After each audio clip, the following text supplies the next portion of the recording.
fire on a military recruiting center and then launched a deadly attack at a military reserve facility and died in a shootout with the police. And all 5 people were killed in the attack, 4 Marines and the shooter.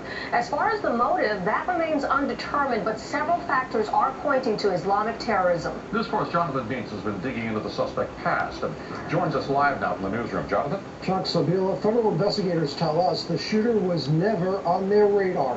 The FBI is now looking hard to see if this apparent lone actor was inspired by terrorists overseas.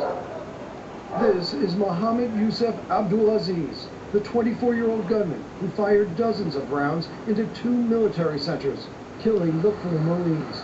Officials say he is a U.S. citizen of Jordanian and Kuwaiti descent. For a time, he was unemployed and had trained as a mixed martial arts fighter. In his high school yearbook, Abdulaziz once apparently joked, "His name causes national security alerts. What does yours do?" The FBI searching his home, looking to see if he was online following ISIS or Al-Qaeda propaganda.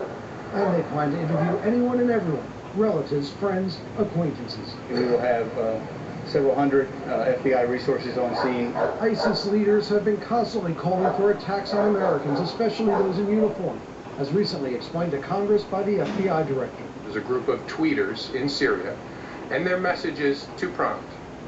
Come to the so-called caliphate, and if you can't come, kill somebody. The shooting rampage began this morning, bullet holes hitting 1 military center before Abdulaziz drove 7 miles to another, where he died. Unclear if he was shot by police or took his own life. A police officer among 3 shot and injured, the president earlier.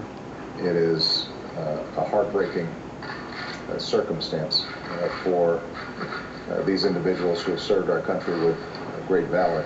He was not on any terror watch list, but officials tell us his father years ago was, but later removed. Some neighbors describe his family as kind and religious, but Abdulaziz had a recent drug-driving arrest. The Chattanooga mayor calls the rampage a nightmare for his city, as for a time there were lockdowns across the state until officials were confident the shooter this day had been acting alone. In the newsroom, I'm Jonathan Dienst. Back to you. All right, Jonathan, and back here.